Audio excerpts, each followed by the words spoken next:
All right, gather around, gather around, gather around. We're checking out this TikTok account today. More Than Elizabeth. Got 6.7 million likes, almost 150K comments. It says, here, I'll play a little bit of it, I guess. Being a single mom is making your own birthday cake on your birthday so that your babies can feel happy they're seeing you. Yeah, it's sad as fuck. I can see why I got all these views. But then I came across this video.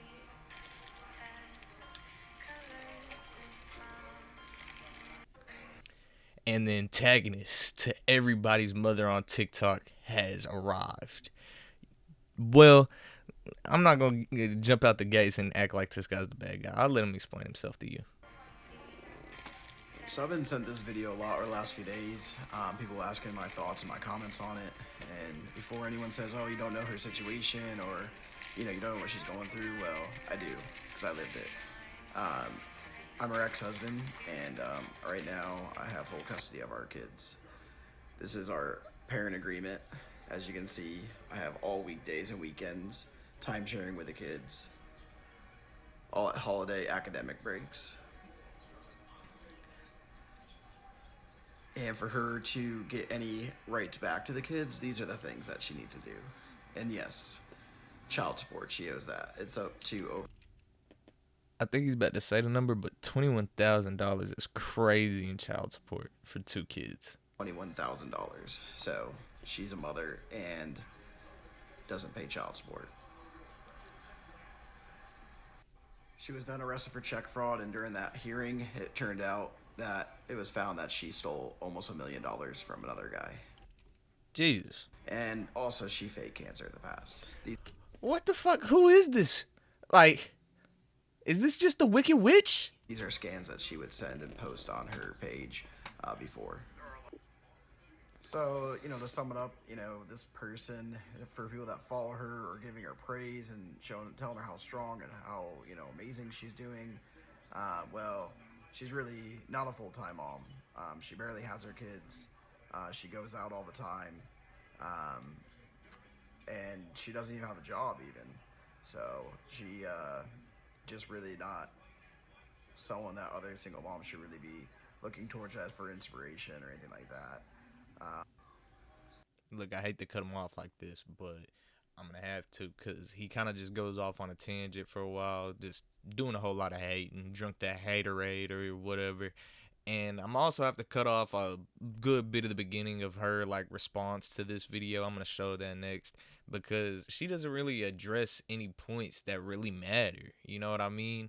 She just kind of talks about how he's in Scientology and stuff like that, and I'm not really sure what that stuff has to do with a relationship, so I'm not going to include it. Andrew is extremely, extremely abusive and has always been extremely abusive. Laying low or staying under is essentially what I have felt a lot of years was the right thing for me to do. He told me the morning that he posted the video, if I deleted my social media, he would not do what he's doing. Would not destroy my life. He says that he will not take them down unless I'm off social media. So yesterday, I deleted social media to try to limit access to problems. I have been so mentally not okay since that happened. But in the state of Florida, whoever makes the most, well, first I'll start by the custody, okay, because that's what we're all talking about. I see my children. I see all my children. I don't not see my children. This point is valid. I was looking at this morning. This is when I found this information, was early this morning. She was in a live. I heard the kids in the background. I'm not trying to play Captain Save-A-Ho by no means, but that's valid.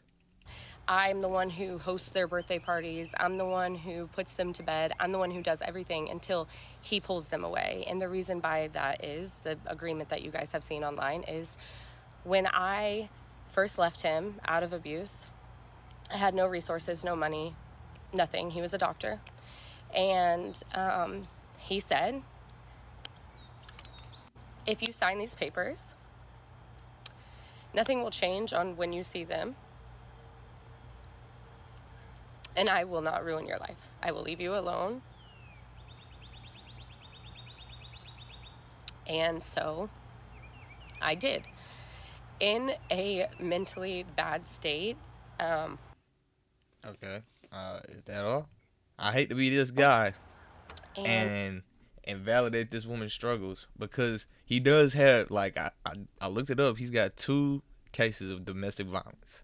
I mean, you know, like both situations, it could have been, oh, let's sue this motherfucker because he got some money, but usually this shit don't happen twice, bro. Like most people don't do shit like this twice. If you're a good dude, or you don't get caught up in some shit like this twice.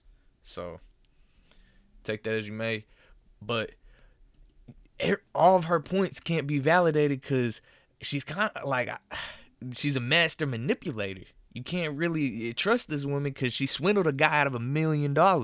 So to think she could cough up some crocodile tears to make everybody feel bad for her on the internet, that's not far fetched. Just in conclusion, I think we need to stop trying to play cat to save a hoe so much. But for him to be on here claiming that she don't do nothing for them kids, like, it's crazy. So he really need to just leave her alone. Like, that's the real conclusion of everything. Like, dad need to just leave mom alone. Anyways, that's my take on it. Let me know what y'all think in the comments, cause like you can't really trust either one of these people, because like if this shit comes out that he really did this shit, like, all right, well, she might have some ground to stand on then, but she's a fucking master manipulator. So, I thought it was an interesting little case. I'm definitely gonna be staying at dad's house though.